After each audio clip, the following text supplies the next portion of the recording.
Research करी कि gate के क्या कोचिंग्स होते हैं, क्या मटेरियल्स होते हैं, तब मेरे को गेट एंड के बारे में पता चला कि यहाँ पे बहुत अच्छा मतलब रिज़ल्ट आता है, बहुत सालों से चल रही है कोचिंग। इवन मेरे कुछ फ्रेंड्स हैं जो यहाँ प्राइवेट कॉलेज में पढ़ रहे हैं, DAVV हो गया, एक्रोपोलिस हो गया, वो सब यहीं पे पढ़ते थे। उसमें से मेजोरिटी के जो सब्जेक्ट्स थे उससे क्वेश्चन आ गए थे मेरे उसमें। एंड साथ में जो इधर की टेस्ट सीरीज चलती है, टेस्ट सीरीज से भी बहुत फ़ायदा हुआ था मेरे को यहाँ पे। लाइक उसका जो स्ट्रक्चर्ड वे है और उसके जो क्वेश्चंस है उसमें अलग अलग, मतलब पहले तो टॉपिक टेस्ट अलग होते हैं वहाँ पे, फिर राउंड टेस्ट अलग होते हैं, फिर मॉक टेस्ट अलग होते हैं। तो इन सब चीज़ों ने भी मेरे को बहुत हेल्प करा था यहाँ पे। तब मतलब मैंने एक चीज़ महसूस करी कि लाइक मैंने 6 मंथ्स मतलब 5 to 6 मंथ में क्रैक करा। तो लोगों को वो एक रेसिपी चाहिए कि भैया आप बता दो कि आपने 5 मंथ्स में कैसे किया या 6 मंथ में कैसे किया। ऐसा नहीं होता ना, मतलब वो तो भगवान की दया से मेरे थोड़े बेसिक्स अच्छे थे।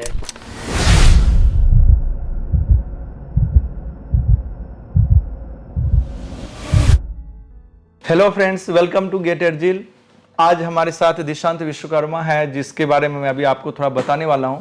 दिशांत ने गेट CSE में जो रैंक लाया गेट 2025 में, वो 622 रैंक है और DA में इन्होंने 452 रैंक लाया है।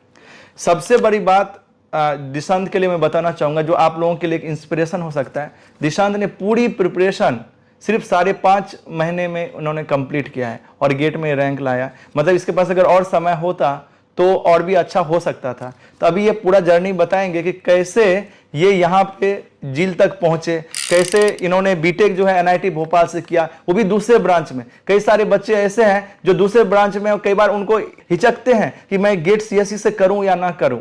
तो उनके लिए भी ये आपके सामने एक एग्जाम्पल है जिन्होंने ये कर दिखाया है।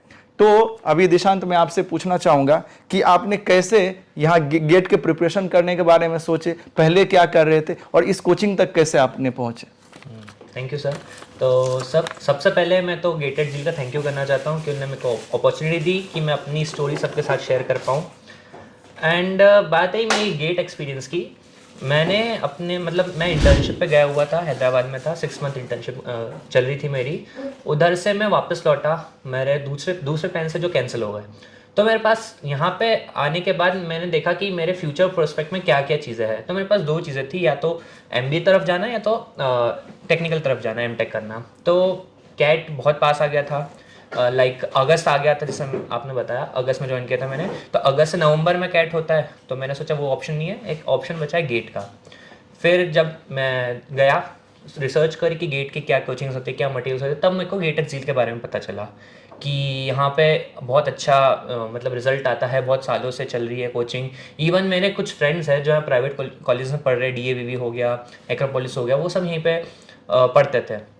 तो मैंने सोचा कि गेटेड झील है तो उधर ट्राई करके देखते हैं। तो वहाँ से मैंने अपनी जर्नी शुरू करी थी गेटेड झील के साथ। तो नहीं, जैसे आपका ब्रांच इलेक्ट्रॉनिक्स एंड कम्युनिकेशन है, तो आपने ये आपके मन में नहीं आया कि चलो इलेक्ट्रॉनिक्स से देते, वहाँ पे भी तो बहुत सारे PSU अवेलेबल है बहुत सारे, तो CS की तरफ आपका कैसे झुकाव है।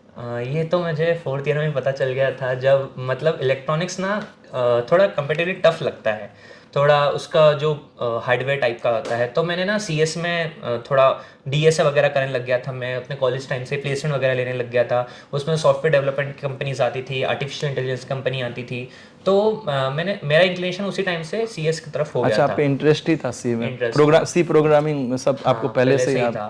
फिर ऐसा हुआ, जो मेरी इंटर्नशिप भी थी, मैंने 2 इंटर्नशिप कर रखी। एक समर इंटर्नशिप जो 3rd ईयर के बाद करते हैं, और फिर प्लेसमेंट के बाद की जो इंटर्नशिप थी फाइनल सेमेस्टर में जो करते हैं। उस दोनों में एक में मैंने एज अ डेटा इंजीनियर काम किया था, और दूसरे में एज अ डेटा साइंटिस्ट काम किया था। तो मुझे ये तो था कि कहीं ना कहीं कि मुझे आगे इसी फील्ड में जाना है, या तो कंप्यूटर साइंस वाली या तो आर्टिफिशियल इंटेलिजेंस वाली, ऐसा। Very nice. नेक्स्ट जो मन में लोगों के प्रश्न आता है कि आप ये सारे अगस्त में ज्वाइन किए। कई बार तो बच्चे ये सोच करके ही घबराते, मैं तो देखता हूँ कई बार बच्चे मिलते हैं, वो बोलते हैं कि सर अभी तो मेरे पास बहुत कम समय मिला है, अब मैं कैसे प्रिपरेशन करूँ। तो ये एक बहुत बड़ा इंस्पिरेशन, जैसा कि मैं पहले भी बताया था। तो आप थोड़ा बताएंगे कि आपके मन में ये आया कि चलो हम 5.5 महीने में गेट करना है हमको, तो किस तरह की स्ट्रेटजी था और आपका बैकग्राउंड क्या था, किसी कौन कौन से सब्जेक्ट को लेकर के। तो सर जैसा आप बताया 5.5 महीने या 6 महीने में करना इजी नहीं होता है। ऑफ कोर्स मिले भी नहीं था। मैं जब यहाँ पे आया मैंने सिलेबस देखा, बहुत सारे ऐसे नए नए टॉपिक्स देखने को मिले, जैसे CSO हो गया, एक TOC हो गया। ये सब मैंने मतलब बिल्कुल ही नहीं पढ़ रखे थे, एकदम ही जीरो से चालू करना था मेरे को, मतलब बेसिक्स भी नहीं पता थे क्या होता है कैसे क्या होता है, हर चीज़ मेरे को जीरो से शुरुआत करनी थी। पर फिर मैंने देखा कि आगे आगे के सब्जेक्ट्स भी, जैसे DSA है थोड़ा, उसमें मैंने पढ़ रखा ऑलरेडी, C प्रोग्रामिंग ऑलरेडी पढ़ रखा है। एंड जब मैंने मैथ्स एप्टीट्यूड की जो सिलेबस है वो जब मैंने देखा, तब उसमें देखा कि बहुत सारी चीज़ ना मेरे बेसिक्स ऑलरेडी से क्लियर है। तो मैंने सोचा कि लेट्स ट्राई, मतलब क्या ही हो सकता है, what's the worst that could happen. तो मैंने इसे चालू करा। जो नए नए टॉपिक्स थे, मैंने इनिशियली आते से ही पहले जो ऑफलाइन क्लासेस होती है अपनी वहाँ मैम की, वहाँ पे एक सब्जेक्ट चल रहा था CSO का। CSO का सब्जेक्ट चल रहा था वीकडेज में, और वीकेंड्स पे मैम चलाती थी टॉक अलग, उसमें अलग क्लासेस में। तो टॉक और CSO मैंने दोनों साथ में पढ़ना शुरू किया था। ऐसे करते करते ये दोनों सब्जेक्ट पहले कंप्लीट किए, फिर धीरे से डिस्क्रीट मैथमेटिक्स कंप्लीट किया, DSA कंप्लीट किया, C प्रोग्रामिंग, डिजिटल लॉजिक, ये मतलब थे, मतलब बहुत चीज़ें पढ़ने लायक थी। पर मेरा ऐसा था कि अब करना है तो करना ही है, पूरा ऑल इन देना ही है, क्योंकि मेरे पास इसके अलावा टाइम नहीं है। मतलब मैं कभी कभी ये डिमोटिवेट हो जाता था कि मेरे जो आसपास के जो दोस्त लोग हैं या जो मेरे कलीग्स हैं जो मेरे साथ क्लास में पढ़ रहे हैं, वो उनको कितना आता होगा और मैं कितना पीछे हूँ उनसे। इस बात को लेके मेरी बहुत ओवर थिंकिंग होती थी। पर फिर भी मैं क्या था कि चलो स्टिक टू द प्लान, करते हैं जैसे भी होगा, धीरे धीरे करके। इवन मतलब छोटी छोटी चीज़ जो होती थी बेसिक्स की, वो अगर मैं समझूंगा तो हो सकता है 10 में से 5 तो नहीं, करीब 2 क्वेश्चन तो बनेंगे। पर उसी के साथ साथ मैं आगे करता गया, और जैसे तैसे करते करते धीरे धीरे सारे सब्जेक्ट्स हो गए थे। मेरा लास्ट में जैसे कंप्यूटर नेटवर्क्स वाला प्रोग्राम जो सब्जेक्ट है वो थोड़ा सा मेरा छूट गया था। पर हालांकि जितना मैंने पढ़ा था उसमें से मेजोरिटी के जो सब्जेक्ट्स थे उससे क्वेश्चन आ गए थे मेरे उसमें। एंड साथ में जो इधर की टेस्ट सीरीज चलती है, टेस्ट सीरीज से भी बहुत फ़ायदा हुआ था मेरे को यहाँ पे। लाइक उसका जो स्ट्रक्चर्ड वे है और उसके जो क्वेश्चंस है उसमें अलग अलग, मतलब पहले तो टॉपिक टेस्ट अलग होते हैं वहाँ पे, फिर राउंड टेस्ट अलग होते हैं, फिर मॉक टेस्ट अलग होते हैं। तो इन सब चीज़ों ने भी मेरे को बहुत हेल्प करा था यहाँ पे। नहीं, बहुत अच्छा है। देखो यहाँ पे सीखने वाली बात ये है कि जब इन्होंने स्टार्टिंग में ये देखा कि हमारे पास ये 5.5 महीने हैं, कई सारे स्टूडेंट को पहले से बहुत कुछ आता है, फिर हमको इसमें हमारा ये कॉम्पिटिटिव एग्जाम है, कॉम्पीट करना है, तो फिर इन्होंने क्या बोले कि लेट्स ट्राई, चलो प्रयास करते। ये एक बहुत ही बड़ा पॉजिटिव पॉइंट है, जो आप चाहें तो ये एटीट्यूड रखना बहुत जरूरी है कि यस, हमको अब प्रयास करना, चलो अपना बेस्ट देते हैं जो हमारे पास है। हाँ, ओवर थिंकिंग जरूर है कि ये हमारे लिए बहुत ज्यादा प्रॉब्लम करता है, कई सारी चीजों से ओवर थिंकिंग आती है। तो दिशांत ने इस चीज को एक्सेप्ट किया कि कई बार ओवर थिंकिंग आती थी, पर खुद ही इस पॉजिटिव आंसर दे करके और फिर प्रयास करने लग जाते थे। तो ये एक बहुत बड़ा सीखने का पॉइंट है, आप चाहे तो इसे नोट कर सकते हैं। दूसरा दिशांत, मैंने देखा कि आप कई सारे बच्चे, जैसा कि आप टेस्ट सीरीज की बात की, मेरे पास भी कई सारे स्टूडेंट के कॉल आ रहे थे जो बाहर के स्टूडेंट थे, यहाँ से कोर्सेस नहीं लिए थे लेकिन टेस्ट सीरीज लिए थे। तो उन्होंने जब रिजल्ट आया तो उन्होंने एक बात बोले, जैसे मैं नाम डायरेक्ट लेना चाहूंगा, जैसे आशीष कुमार यादव AIR 29 आया था, उन्होंने मुझे बोला फोन करके कि सर, अगर गेटेड जिल के टेस्ट सीरीज अगर मैं ज्वाइन नहीं किया होता तो आज मैं सेट 2 में मेरा पेपर बिगड़ गया होता और 50 से 55 मार्क्स से ज्यादा नहीं आ पाता, क्योंकि मैं कई सारे टेस्ट सीरीज में ज्वाइन किया था, लेकिन कहीं ना कहीं हमको गेटेड जिल का जो क्वेश्चंस थे वो बहुत सारी चीज हमको सिखाएं। तो टेस्ट सीरीज आपने जैसा बताया आपको बहुत अच्छा लगा, तो मैं इसी से पूछना चाहता हूं थोड़ा सा कि कई बार बच्चे अपने यहाँ के टेस्ट देते हैं, क्योंकि हम लोग हर तरह के क्वेश्चंस बनाते हैं, समटाइम मॉडरेट भी बनाते हैं, समटाइम्स आसान भी बनाते हैं, और कई बार बहुत सारे सिखाने के पॉइंट ऑफ व्यू से हम लोग थोड़ा अच्छे लेवल के क्वेश्चंस भी बनाते हैं। तो आप यहाँ के टेस्ट सीरीज में थोड़ा सा मैं अंदर जाना चाह रहा हूँ कि जो क्वेश्चंस थे उससे आपको कैसा लग रहा था। जैसे कभी मार्क्स कम आ रहे हैं, इसमें 2-3 प्रश्न हैं, इसका आप एक साथ उत्तर देना। कई बार मार्क्स कम आएंगे तो बच्चे घबरा जाते हैं, कई बार यहाँ के राउंड 2 दे ही नहीं रहे, मॉक ही नहीं दे रहे हैं, 4-5 ऐसे भी मैंने बच्चे को देखा, कई सारे बच्चों को। तो मैं चाह रहा हूँ कि उस बच्चों के लिए भी एक मोटिवेशन, और आपने क्या फील किया, ये सारी चीजें आप बताने का प्रयास करें। सर, जैसे इस बार का जो गेट हुआ था 2025 का, जो 2 सेट थे सबको पता है कितने एब्रप्ट थे। फर्स्ट सेट का बहुत इजी आ गया था, सेकंड सेट का बहुत टफ था, एंड मेरी किस्मत भी ऐसी कि मैं सेकंड सेट में था। तो हुआ क्या था, मतलब वो तो बहुत टफ था पेपर। अब मैंने क्या यहाँ की टेस्ट सीरीज सॉल्व कर रखी थी। अब पहले से क्या होता था, पहले तो यही होता था कि टॉपिक टेस्ट देना है, पर स्टार्टिंग में यही होता है कि कोर्स कंप्लीट नहीं हो रहा है, या मैम ने पढ़ा दिया है, हम हमारा बैकलॉग हो रहा है, या हमने रिवाइज नहीं किया है।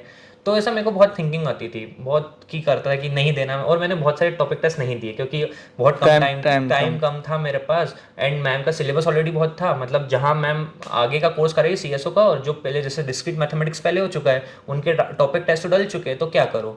तो मैं सीधा यहाँ पे आशीष सर है, वहाँ पे डाउट पूछने गया था उनसे उनसे मैंने पूरी बात शेयर करी। तो उन्होंने बोला कि तुम देखे तो देखो, तुम मार्क्स पे फोकस मत करो, तुम्हें जैसा भी होता है तुम ट्राई तो करो एटलीस्ट, कि समझ आएगा कि तुम्हें कितनी बेसिक्स आई है या कितना तुम उसको अप्लाई कर पा रहे हो। क्योंकि थ्योरी सीखने से सब कुछ नहीं होता, वो थ्योरी को सीख कर अगर तुम अप्लाई कर पा रहे हो, क्वेश्चंस कर पा रहे हो, तो वो तुम्हारे लिए बेनिफिट करेगा। तो मैंने बोला ठीक है देते हैं। अब बहुत सारे टेस्ट है, जैसे 50 मार्क के होते हैं यहाँ पे टॉपिक टेस्ट, वहाँ पे बहुत सब सब्जेक्ट्स में, जैसे मेरे को किसी किसी में 5 नंबर आते थे, किसी के 10 नंबर आते थे, और जो मेरा अच्छा सब्जेक्ट है जैसे डीएसए वगैरह है, उसमें मेरे को 42 भी आए हैं, 45 भी आए हैं। तो ये अप डाउन्स तो चलते ही रहेंगे, पर जैसे वो आशीष सर ने बात बोली थी तो मुझे समझ आ गया था कि हाँ, कि ऐसा करना चाहिए कि स्किप नहीं करना चाहिए। तो कितने टेस्ट टॉपिक में आप दे पाए थे अराउंड? मतलब लगभग पहले तो मैं नहीं दे रहा था, पर फिर क्या था, मैं सोचा कि चलो एक दिन में एक टॉपिक पकड़ते हैं और फटाफट करते हैं। तो जैसे 5 से 6 टॉपिक्स होते ज़्यादा से ज़्यादा, और फिर एक फुल टेस्ट होता है। तो मैंने क्या किया, एक हफ्ता पकड़ा, एक सब्जेक्ट पकड़ा, मंडे से लेकर फ्राइडे तक सारे टॉपिक टेस्ट सारे खत्म कर दिए। और साथ में टेस्ट देना तो इम्पोर्टेंट है, पर उससे कई गुना बेटर है, कई गुना ज़्यादा इम्पोर्टेंट है उसका एनालिसिस, कि अब तुम अप्लाई तो कर रहे हो, पर तुम्हारी गलती कहाँ हो रही है, तुम्हारे मार्क्स क्यों नहीं आ रहे, क्या वो सिली मिस्टेक के कारण मार्क्स नहीं आ पा रहे हैं, या तुम्हें वो टॉपिक आ रहा है और तुम फॉर्मूला रिवाइज नहीं कर पा रहे हो, वो ज़्यादा इंपॉर्टेंट होता है। तो क्या होता था, मंडे टू फ्राइडे मैंने पेपर तो ऑलमोस्ट काफी सब्जेक्ट का आपने दे दिया? हाँ, मतलब लगभग सारे दे दिए थे। बट मैंने एक यहाँ पे राउंड 2 जो होते हैं, राउंड 2 नहीं दिए थे, उसको छोड़ के लगभग सारे मैंने अटेम्प्ट कर लिए थे। टाइम कम था। अब जब राउंड 2 शुरू होने वाले थे तब मैंने राउंड 1 के पेपर देने लगे दिए थे। हाँ, उस टाइम मैंने देना चालू करे थे ऐसा था। और मॉक दे पाए थे? हाँ, मैंने क्या करा था, मैंने जब अपनी स्ट्रेटेजी बनाई थी तब मैंने पूरा क्लियरली लिखा था। मैंने 5 ब्लॉक्स बना लिए, सब पे अपने नंबर दे दिए, अगस्त, सितंबर, अक्टूबर, नवंबर, दिसंबर, जनवरी का मैंने पूरा महीना सिर्फ और सिर्फ मॉक के लिए रख रखा था। मतलब जितने भी टॉपिक्स होंगे उतने ही टॉपिक्स से मैं मॉक्स दूंगा, मैं पूरा कोर्स कंप्लीशन के पीछे नहीं भागूंगा, क्योंकि टाइम ऑफ कोर्स बहुत कंस्टेंट था एंड मेरे को बहुत प्रिसाइजली देखना था कि ऐसा भी नहीं कि कोई सब्जेक्ट में मैं इतना इन्वेस्ट कर दूं कि दूसरे सब्जेक्ट को टाइम खा जाए।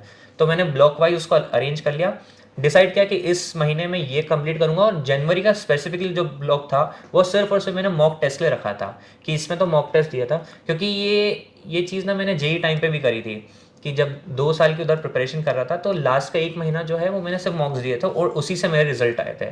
तो मैंने जनवरी का प्रॉपर था कि भले मेरे सब्जेक्ट्स नहीं हो, मेरे जब मैंने पहला मॉक दिया था तब मेरे सिर्फ 60% सिलेबस हुआ था, बट मैंने बोला था नहीं, मॉक है, टाइम पर है तो दूंगा। बहुत लोग कैसा करते कि निकल जाती है उसके डेडलाइन, उसके बाद देते हैं, तो उससे क्या रैंकिंग्स वगैरह नहीं आती। पर जो अपने मॉक टेस्ट सीरीज है वो बहुत सारे लोग लेते हैं, तो उससे अपन को पहली बार कंपटीशन का पता चलता है कि तुम इतने लोगों में कहाँ स्टैंड आउट करते हो, क्योंकि ये तो छोटा वर्जन है, इससे बड़ा वर्जन सीधे गेट है, वहाँ पे एकदम लाखों में बच्चे आते हैं। तो पहले तो मैंने ये देखा कि मैं कहाँ स्टैंड आउट करता हूँ। तो वहाँ पे जैसे 700-800 बच्चों में मेरी कुछ 400-500 समथिंग रैंक आ जाती थी मेरी। तो स्पेसिफिकली जनवरी का मैंने पूरा महीना सिर्फ और सिर्फ मॉक पे फोकस तो यहाँ पे जैसे 8 मॉक इस साल के थे, 8 मॉक पिछले साल के थे, 16 मॉक तो डायरेक्ट थे। खैर इस बार आप लोगों को बता दूं काफ़ी ज़्यादा नंबर ऑफ मॉक्स भी ज़्यादा बढ़ रहे हैं, 12 से मतलब मिनिमम 12 या 12 से ज़्यादा है मॉक इस बार के टेस्ट सीरीज में। तो मैं ये कहना चाहूँगा उसमें से आप ऑलमोस्ट आपने लगभग सारे दिए थे? नहीं, सारे दिए थे, मैं वही कन्फर्म कर रहा हूँ, सारे दिए थे। तो देखो यहाँ पे बहुत सारे पॉइंट है जो अगर आप चाहो, देखो हंस बनना आपको बहुत जरूरी है, सारे यहाँ से पॉइंट सेलेक्ट करके आपको नोट करना, उसको अपने अभी जो गेट के प्रिपरेशन में आपको अप्लाई करना। पहला चीज, जब आप बहुत सारे प्रॉब्लम्स में थे, ये टेस्ट ही नहीं दे पा रहे थे क्योंकि इतने सारे टेस्ट देना, डिमोटिवेट हो रहे थे, इन्होंने सबसे पहला काम क्या किया, ये नहीं कि सोच सोच के बैठ करके टेंशन लिया, गए आशीष सर के पास।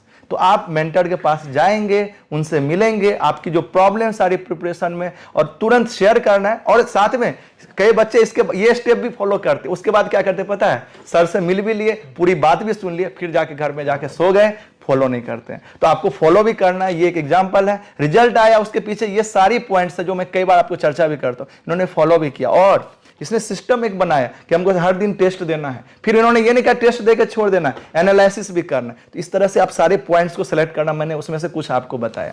तो बहुत ही अच्छा आपने जो बताया है, ये हम सभी के लिए एक बहुत बड़ा इंस्पिरेशन है। एक और चीज जो मैंने बच्चों में देखा है, अभी जो पिछले साल 2 साल से बच्चे ना बहुत ज्यादा इन्फ्लुएंस हो रहे हैं, यूट्यूब पे कुछ वीडियो देख रहे हैं। अच्छा, यहाँ के जो मैम ने क्लास में पढ़ाया वो सारे वीडियो नहीं देख पाते, कई बार मैं देखता हूँ कई सारे वीडियो ही छूटा है अभी, और वो या तो पूरा वीडियो देख लिया तो बुकलेट ही सॉल्व नहीं किया, बुकलेट किसी का सॉल्व किया तो टेस्ट ही नहीं दिया, मतलब पूरा अस्त व्यस्त करके रखे। कहीं से ये वीडियो देख लिया, कहीं से वो वीडियो देख लिया, यहाँ का टेस्ट सीरीज ले लिया, वहां का टेस्ट ले लिया, अपने यहाँ का टेस्ट सीरीज ही नहीं दे रहे। अरे मैं ये नहीं कर रहा हूँ कहीं और का मत लो, कोई और खराब है, पर यहाँ जो चीज रखा है अपने घर में उसकी महत्व तो देना है ना। घर की मुर्गी दाल बराबर वाला सिचुएशन कर देते। अब होता क्या है उसमें, ना यहाँ के रहते ना वो वहां के रहते। तो मैं थोड़ा आपसे जानना चाहता हूँ, क्योंकि आपके पास भी ऐसे लोग होंगे, तो आप वो क्या एक्सपीरियंस आपके दोस्तों ने किया और क्या आप बच्चों को बताना चाहेंगे? डेफिनेटली सर, जैसे आपने बताया कि यहाँ पे क्लास में लगभग 100-110 बच्चे आते थे रेगुलरली क्लास करने के लिए। एंड मैं मतलब उनको देखकर लगता था कि इतने सारे हैं, इतना कंपटीशन अभी से ही है, तो मेरे ना ज़्यादा लोगों से बात नहीं होती थी। मैंने सोचा कि मुझे करना है तो सब मुझे ही करना है, ये लोग आके नहीं लिखेंगे। तो जितने ज़्यादा लोग से आप बात करोगे ऑब्वियस उतने ज़्यादा वो तुम्हारा अपना आइडियाज़ लगाएंगे कि नहीं यार भाई अपन ये नहीं ये कर लेते हैं, ये टेस्ट सीरीज़ ले लेते हैं, ये वाली छोड़ देते हैं हम, या फिर दूसरी जो क्लासेस की टेस्ट सीरीज़ है वो ले लेते हैं। पर अब जितने भी टेस्ट सीरीज़ हैं मतलब आउट देयर, वहाँ पर ऐसा है कि सारी जो टेस्ट सीरीज है वो टेस्ट 1 से लेके जो लास्ट टेस्ट होता है वो पूरा एक स्ट्रक्चर्ड वे में बनी होती है, कि हो सकता है कि वो टॉपिक हो वो किसी टेस्ट नंबर 1 या 2 में आया हो और वो बाद में नहीं आया। अपने यहाँ भी ऐसे ही सिलेबस पूरा है, बिल्कुल। तो मतलब 1 और 2 में जब तक आप 5 टेस्ट नहीं देते हो तब तक आपको समझ नहीं आता, हर टाइप के जो क्वेश्चंस होते हैं वो आप नहीं कर पाते हो। तो वो आपको सारे देना जरूरी है। एंड इस बारे में मैं ये भी हूँ कि जो दूसरी क्लासेस के जो टेस्ट सीरीज है वो मैंने ली भी थी और मैं देखकर भी देखा था, बट मुझे अप टू द मार्क नहीं लगे थे वो, सही बताऊँ तो। बजाय जब मैंने ये देखा झील का देखा, मतलब ये प्रिसाइज है, थोड़ा टफ लगता है कि चलो कुछ बहुत टफ आ गए और कुछ लेंदी भी आ गए, कुछ बहुत कुछ छोड़ने के लिए भी होते हैं, हाँ कुछ ऐसे भी आ गए क्वेश्चंस आ गए।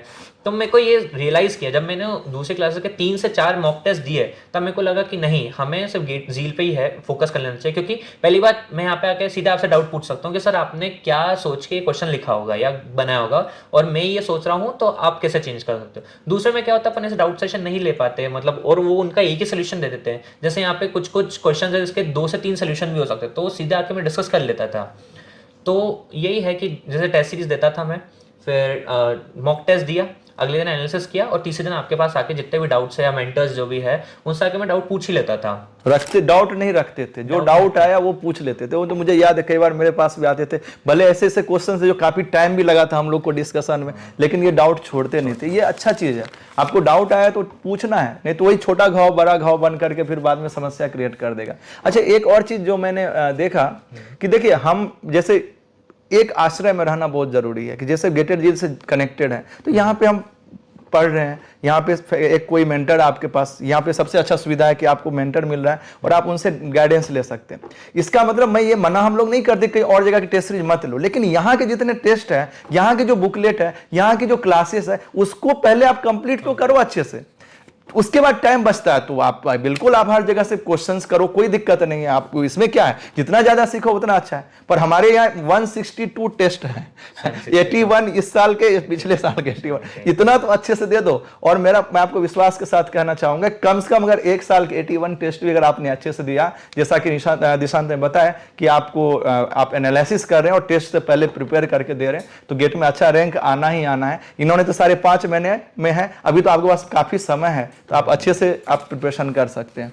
अभी कुछ प्रश्न और मेरे मन में था, इससे पहले मैं कुछ बताइए देना चाहता हूँ। Yes. जैसे बहुत लोग जैसे अपने फ्रेंड से इन्फ्लुएंस हो जाते हैं, हाँ. वो बोलते हैं कि या तो ये वाली लाइब्रेरी ज्वाइन कर लो या हमारे साथ आ जाओ, ग्रुप स्टडी कर लेते हैं। तो मुझे कभी वो बेनिफिट लगी नहीं। मतलब झील में भी एक स्टडी लाइब्रेरी है, बट फिर भी यहाँ के बच्चे यहाँ की लाइब्रेरी छोड़ के दूसरी लाइब्रेरी में जा रहे थे पढ़ाई करने के लिए, और वो सब एक साथ जाते थे। एंड मतलब मेरे को तो नहीं लगता कि मुझे कुछ तो ऐसा है। एक का भी रिजल्ट ऑनेस्टली बताता हूँ, सबका रिजल्ट जो है अच्छा नहीं रहा और बहुत ज्यादा समय बर्बाद कर दी इधर उधर में और बाद में आए मिलने के लिए। विश्वास नहीं हो रहा था कि अच्छे से स्टूडेंट ने बिगाड़ा। मैं ये सारी स्टोरी इसलिए बता रहा हूँ क्योंकि आपसे ये मिस्टेक ना हो, अनावश्यक समय बर्बाद ना करें।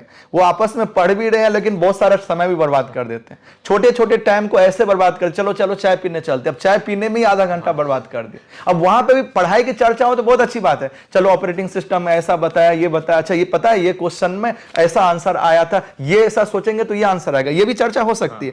पर इधर उधर की चर्चाएं कर करके हम अपना समय नष्ट कर देते हैं। तो प्लीज जितना समय आपके पास उसमें ज्यादा से ज्यादा आप गेट के लिए दीजिए।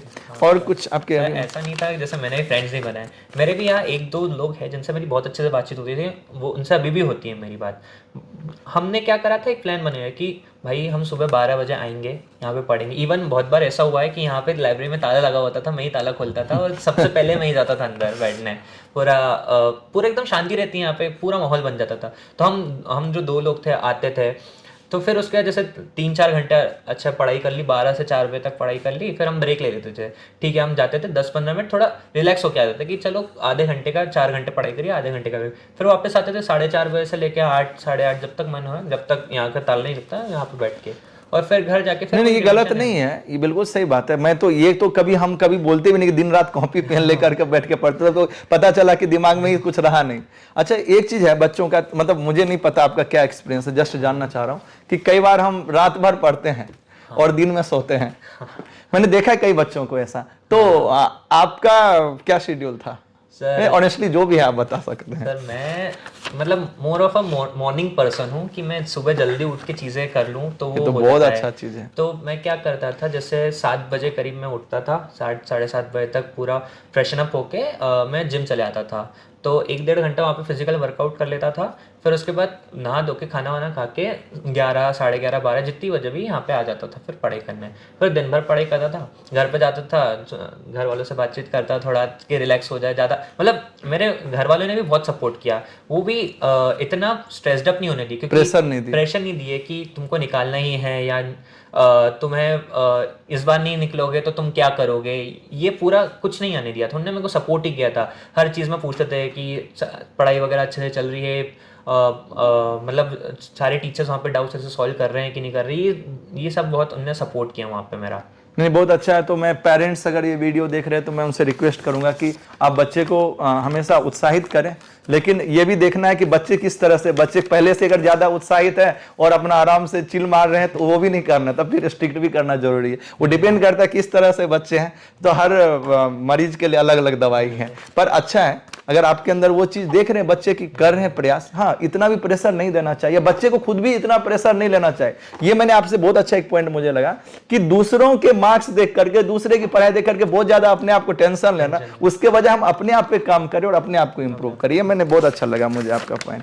अच्छा, कुछ और भी चीजें थी, जैसे कि यहाँ पे मैंने देखा कि थोड़ा मैं जो महसूस कर रहा हूँ आप मुझे बताना कि डाउट सपोर्ट जो है यहाँ का बहुत ही बेहतर मुझे बच्चों ने फीडबैक दिया है। हालांकि मैं भी यहीं का स्टूडेंट था तो मैंने ये महसूस किया था, पर आपने क्या फील किया? जैसे कि चैट पे है ऑनलाइन, या फिर यहाँ पे जो फैकल्टी बताते हैं डाउट, या सॉल्यूशंस है, सॉल्यूशंस वीडियो है, तो वो सब से आपको क्या लग रहा था, किस तरह हेल्प मिल रहा था? सर जैसे जो भी मैं बुकलेट वगैरह जो सॉल्व करता था, PYQs हो गए या टेस्ट सीरीज हो गए, मैं एक मेथड मतलब प्रोसेस फॉलो करता था कि पहले तो खुद से करने की कोशिश करता था, मतलब अटेम्प्ट करने के बाद कि खुद से हो पा रहे कि नहीं हो पा रहे। कभी कभी क्या होता है, टेस्ट में देते हैं नहीं होता, वो बाद में सॉल्व करते खुद से तो हो जाता है। तो पहले तो मैं खुद से सॉल्व करने की कोशिश करता था, नहीं होता था तो सोल्यूशन देखता था कि जो रिटर्न सोल्यूशन होते हैं उसमें नहीं समझ आता था तो फिर यहाँ पे मेंटर्स है, मेंटर्स के पास आता था। 4 मेंटर्स थे मेरे टाइम पे, तो कोई ना कोई हमेशा अवेलेबल होता था, और अगर सभी अवेलेबल होते थे तो किसी से भी आके पूछ लेता, डाउट वो हो जाता था। और फिर उसके बाद भी डाउट्स रहते थे तो मैं आपके पास आ जाता था, आशीष सर, अर्चित सर, सभी लोग हैं, सब रहते थे वहाँ पे। तो डाउट सपोर्ट तो यहाँ बहुत अच्छा है। यहाँ पे सारे जितने भी बेसिक से डाउट्स भी है वो भी यहाँ पे अच्छे से क्लियर कर लेते थे। मेरा ऐसा है कि जब तक बेसिक से क्लियर नहीं होंगे तब तक आगे कैसे हम कर रहे थे। अब कभी कभी क्या होता है, कुछ लोग मार्क तो कर लेते हैं डाउट पूछना, अब उनका डाउट क्लियर नहीं होते हैं और फिर वो स्किप कर देते हैं उन चीज़ों को। तो मैं वो अवॉइड करता था कि वो जो डाउट है वो मेरा पर्टिकुलरली क्लियर हो, कि अगर वो टेस्ट सीरीज में आया है या PYQs में आया है तो किसी रीज़न से आया है, और उस रीज़न से जो भी रीज़न होगा उसको मैं खुद से कर पाऊँ। अगर कुछ नए फॉर्म में आ जाए क्वेश्चन, तो ये भी मैं इंश्योर करता था कि सही से हो पाए। बहुत अच्छा। देखो मैंने कई बच्चे मेरे पास कॉल भी आते हैं, वो क्या करते हैं पता है, टेस्ट सीरीज पे जाके सबसे पहले ओपन करते हैं, सबमिट करते हैं। आपको विश्वास नहीं होगा, मैं आपको बता रहा हूँ। और क्या करते हैं, आ गया 0 मार्क्स, अब उसके क्या करते हैं, जाके वीडियो सॉल्यूशन देखते हैं और वीडियो सॉल्यूशन देख करके उसका टेस्ट कंप्लीट हो जाता है। मैंने देखा बुकलेट का बच्चे क्या करते हैं, बुकलेट का वीडियो सॉल्यूशंस ओपन करते हैं और कॉपी पेन लेके बैठते पता नहीं कितना। तो जब आप अपना एफर्ट नहीं दोगे ना तो क्या होगा, अभी मैं आपको एक स्टोरी बताता हूं।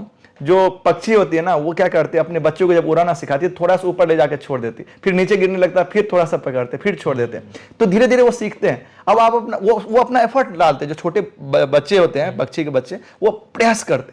आप अगर प्रयास नहीं करोगे तो फिर ज्यादा नहीं लर्न कर पाओगे। अब आपको बना बनाया सारा व्यवस्था है। कई बच्चे तो क्या किया, मैं आपको विश्वास नहीं होगा, मतलब कई नहीं, कुछ बच्चे, एक 2-4 बच्चे, उसने टेस्ट बाद में भी अपलोड हो जाता है फिर से, तो पुराने वो देख करके वो सारे आंसर लगा देते हैं, तो 50 में 50। अब मैं आपसे रिक्वेस्ट करूंगा, ये सब करने से क्या फायदा, दूसरे को मार्क्स दिखाने से क्या फायदा। दूसरे से कंपेयर करना है तो एक ही चीज कंपेयर करना है कि चलो 50 में उसने 45 लाया तो हम भी ला सकते, बस। इसके बाद उस दूसरे के बारे में नहीं सोचना, आपको अपने आप को इंप्रूव करने का प्रयास करना, जैसा कि दिशांत ये चीज को कर रहे थे।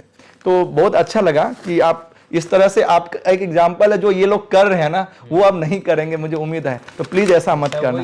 मतलब शॉर्टकट्स नहीं लेने चाहिए, शॉर्टकट्स में बच्चे भाग रहे हैं। दिक्कत हुई शॉर्टकट्स है। अब मैं जैसे यहाँ पे जब टॉप रिजल्ट आया था तो हम लोग भी आए थे, सारे बच्चों से इंटरेक्ट करा था, तब मतलब मैंने एक चीज़ महसूस करी कि लाइक मैंने 6 मंथ्स हार्ड, मतलब 5 to 6 मंथ में क्रैक करा। तो लोगों को वो एक रेसिपी चाहिए कि भैया आप बता दो कि आपने 5 मंथ्स में कैसे किया या 6 मंथ में कैसे किया। ऐसा नहीं होता ना, मतलब वो तो भगवान की दया से मेरे थोड़े बेसिक्स अच्छे थे, या मैंने जो बेसिक्स है वो 11th-12th में ऑलरेडी पढ़ रखे थे, जैसे PMC हो गया, मैट्रिसेस हो गया या प्रोबेबिलिटी हो गया, ये मेरे को ऑलरेडी आता और था। एप्टी का भी पोर्शन आपका भी, एप्टीट्यूड, हाँ, मतलब वो पूरा अच्छा मैं कर रखा था। मतलब उस टाइम मैंने इन्वेस्ट करा था टाइम, तो अभी मेरा वो चीज़ उसको ब्रशअप करने में ज़्यादा टाइम नहीं लगा। तो यहाँ पे जैसे आपके भी करीब करीब 50 से 60 वीडियोस है सिर्फ मैथ्स और एप्टीट्यूड के, तो मैंने वो पूरा जरूरत नहीं पड़ा, जरूरत नहीं, मैंने सीधे बुकलेट उठाई। वो मैंने भी बोला भी था आपको कि जिसको जितना जरूरत है उतना, तो मैंने बुकलेट उठाई, सॉल्व करते गया, तो वो मेरा होते गए। तो उनका सबका ऐसा ही है, वो मुझसे पूछते हैं कि भैया आपने कैसे किया, मतलब हार्डवर्क का कोई शॉर्टकट रास्ता नहीं है वो। अच्छा, इससे एक चीज मैं आपको बताना चाहता हूँ कि ऐसा पूरा कॉपी किसी का नहीं करना। आपका टैलेंट अलग होगा, आपकी प्रिपरेशन अलग होगी, आपका जो बेसिक्स है या बैकग्राउंड है वो अलग होगा। आपको ये देखना, इनके पास 5.5 महीने का टाइम था तो उसमें उसने इस रिसोर्स को यूटिलाइज किया। अगर आपके पास अभी 8 महीना है, अभी जैसे मई मंथ चल रहा है, तो 7 महीने तो कम से कम है ना, मई भी कंप्लीट हो, 7 महीने तो मिनिमम है। तो इस 7 महीने में, है ना, 7-8 महीने लगभग, तो इसमें आप और बेहतर दो ना। सर ने जो किया उसको फॉलो करो और उसमें और बेहतर करो। अच्छा, इससे एक प्रश्न मेरे मन में आता है कि अगर आपके पास और टाइम होता तो आप क्या करते। और इसी से कनेक्टेड एक और प्रश्न है कि आप, कई बार मन में आता है कि मैं ये काम जो मैंने कर दिया, मैं अपने जूनियर को, जो अभी बच्चे गेट 2026 की प्रिपरेशन कर रहे हैं, उसको मैं सजेस्ट करूंगा कि आप ये मत करना, आपको ये मौका मिले तो ये भी करना। वो थोड़ा आप शेयर कर सकते हैं। तो सर लाइक, हाँ, मैं ये, अगर मेरे पास एक्स्ट्रा टाइम होता तो ऑफ कोर्स पहले मैं आके एडवांस बुकलेट सॉल्व करता, क्योंकि यहाँ बेसिक बुकलेट तो हो जाती है, पर एडवांस बुकलेट में क्या होता है, आप बहुत सारे कंसेप्ट्स को एक साथ कंबाइन करके देते हो। मतलब टफ नहीं होते, पर दिमाग का यूज बहुत होता है। और उसमें एक एक क्वेश्चन को करने में 10-10 मिनट का टाइम लगता है। हालांकि वैसे क्वेश्चन सीधे डायरेक्ट आएंगे नहीं, उससे कम लेवल के ही आएंगे, पर उससे आपका कॉन्फिडेंस बूस्ट होगा कि आपने ये लेवल के क्वेश्चन कर लिए। मैंने एक करने की कोशिश करी थी CSO के टाइम पे, क्योंकि उस टाइम पे मेरे को ज़्यादा आइडिया नहीं था कि कैसे क्या करना चाहिए स्ट्रेटेजी। तो उस टाइम मैं करता था तो उसमें बहुत टाइम इन्वेस्ट हो जाता था मेरा। पर फिर मेरे को बाद में समझ आया कि अगर मेरे पास एक्स्ट्रा टाइम होता तो मैं एडवांस बुकलेट तो सॉल्व करता, साथ में PYQs जो है, और अच्छे से वो जब सब्जेक्ट चल रहा है उसी टाइम कंप्लीट करता। मैंने पहले क्या किया था कि लास्ट क्लास के लिए छोड़ देते हैं कि PYQs है लास्ट क्लास में कर लेंगे, तो मतलब उससे क्या होता है कि एक बार ब्रशन अप हो जाते हैं सारे टॉपिक्स। पर नहीं, उस टाइम भी करता मैं एक बार, और लास्ट में आके फिर से भी करता PYQ, क्योंकि PYQs ये जो एक्चुअल में क्वेश्चन आए हुए हैं वो ही तुम बेसिक से मतलब कर पाओगे कि अगर ये क्वेश्चन आ गया तो तुमसे बन रहा है कि नहीं बन रहा है। एंड मैंने ना मेरे पास बुक थी उसकी PYQs की, तो मैंने पहले ट्रेंड उसमें एक एनालिसिस करा। तो 1960 से लेके 2000 तक के थियोरेटिकल थे, तो ज़्यादा नहीं, 2000 से लेके 2015 तक के इजी टू मॉडरेट लेवल के आते थे, और 2016 ऑनवर्ड से लेके आज तक वो मॉडरेट से हार्ड की तरफ चले गया, वो शिफ्ट हो गया है। तो मेरे को ट्रेंड समझ आ गया था कि किस लेवल के क्वेश्चन करने हैं। अब आप बेसिक बुकलेट्स करते रहोगे उसमें तो ईजी लेवल के क्वेश्चन मिलेंगे, तो मैं ज़्यादा अगर एडवांस में फोकस करता तो क्या पता अच्छा आ सकता था। पर और हाँ, मैंने ये भी देखा है कि लोग ना इंटर्नशिप करने चले जाते हैं। आप भी इंटर्न किए थे? आपने दो किए थे? मैंने तो 2 करे थे, पर उस टाइम मेरा गेट का नहीं था, गेट का उधर से आने के बाद बना था मेरा, ऐसा था। मतलब PPO डिक्लाइन कर दिया था मेरा, ऐसा था। पर अगर जैसे कोई प्रॉपर बंदा अगर प्रिपेयर कर रहा है जो 3rd ईयर में हो अभी, और वो सोच रहा है कि इंटर्नशिप पे चले जाए, या 4th ईयर में हो प्लेसमेंट के लिए पढ़ाई कर ले, पर अगर आपका डिसीजन यही है कि आपको फाइनली MTech करना ही है, तो उसको छोड़ के आप प्रॉपर गेट पे ही फोकस करोगे ना, तो गेट आपको उससे 2 गुना ज़्यादा रिवॉर्ड देगी। ये बात तो है, बिल्कुल है। मैंने कई बच्चे को देखा है ये चीज़ कि इंटर्न के चक्कर में, और कई बार तो प्लेसमेंट में भी इतना ज़्यादा इन्वॉल्व हो जाते हैं कि बाद में प्लेसमेंट भी नहीं होता, गेट भी नहीं होता, ना इधर के ना उधर के।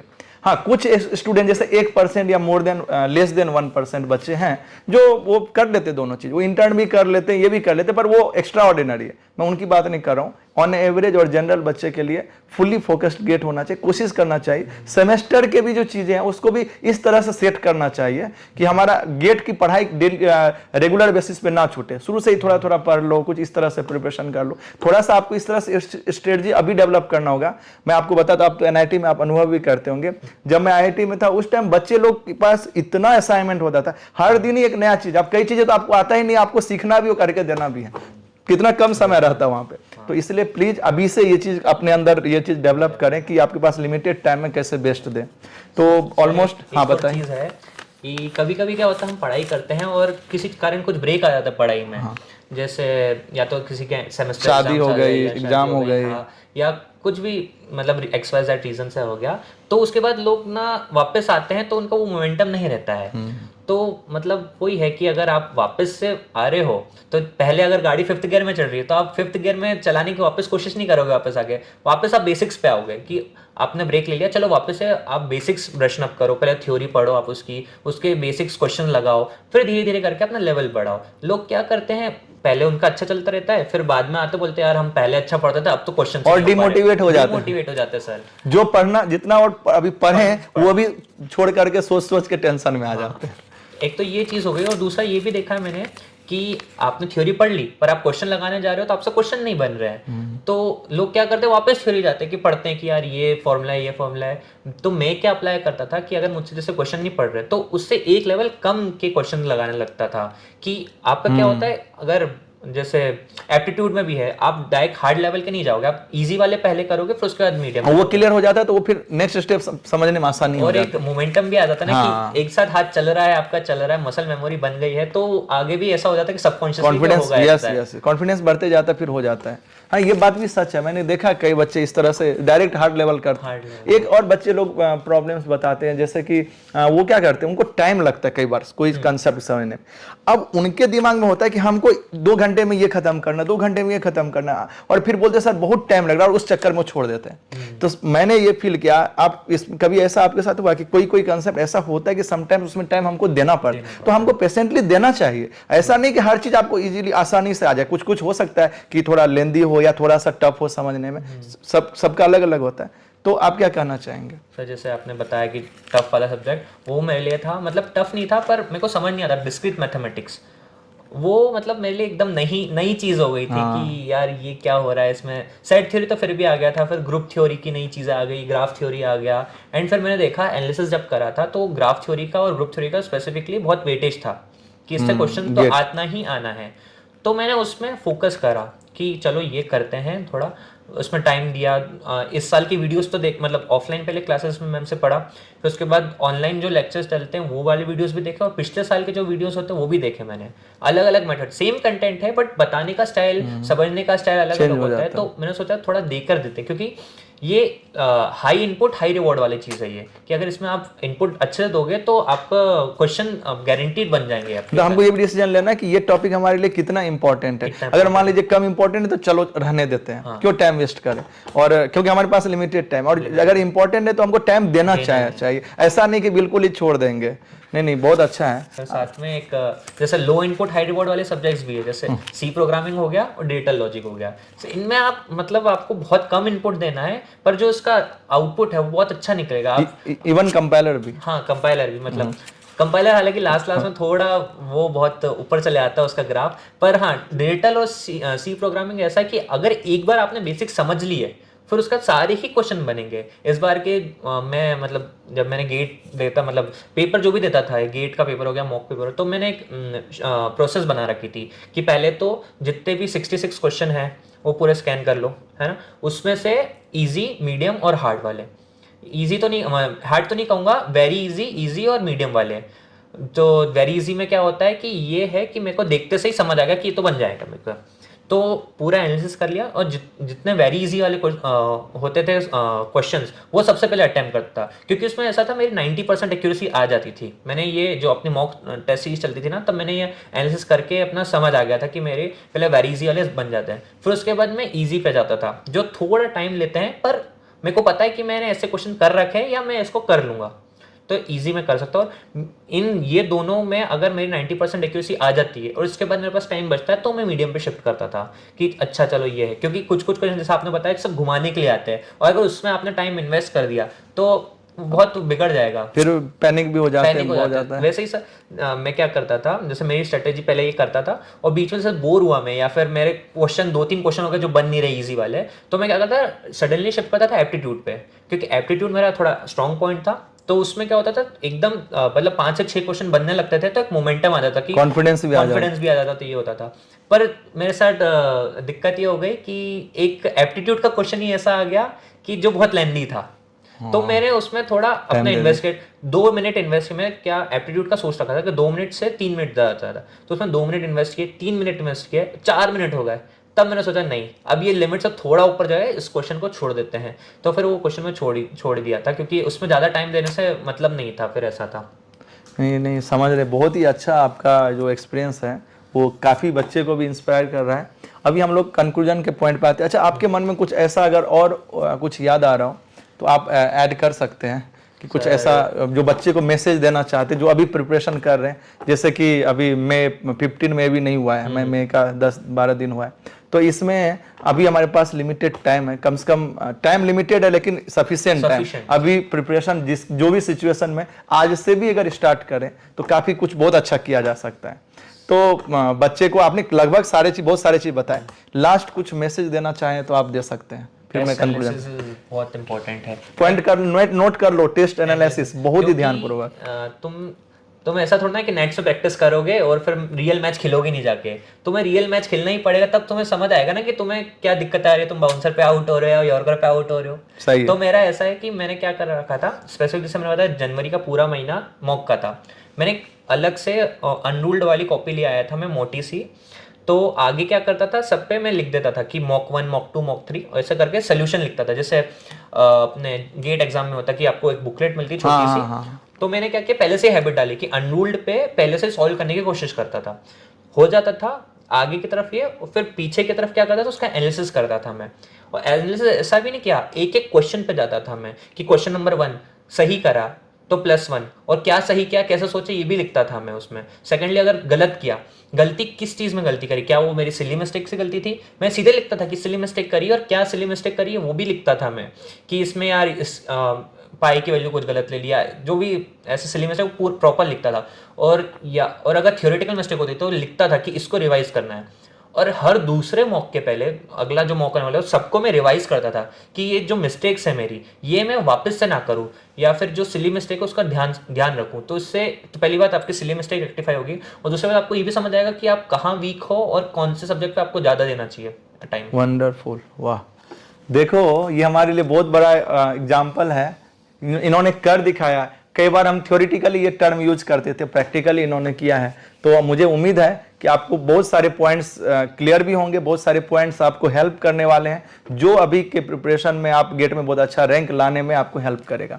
तो ओवरऑल हम इसको कंक्लूड करते हैं कि हमको एक 6 महीने में भी प्रिपरेशन किया जा सकता है, पहली बात तो ये है। तो अभी तो हमारे पास काफी समय है, तो इसका मतलब इसका नेगेटिव साइड ये कि अभी तो 6 महीने में करेंगे, तो ऐसा नहीं है। अगर आपको ऐसा फील हो रहा है ना, तो अभी के 6 महीने अच्छे से प्रिपरेशन कर लो, बाद में रिवीजन करेंगे, देखा जाएगा क्या होगा।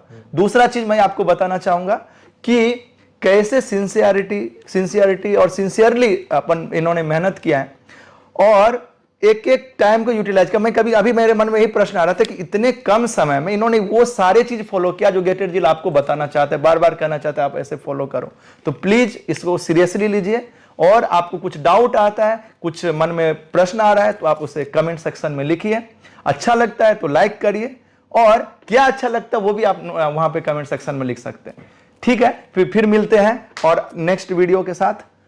Thank you, all the best.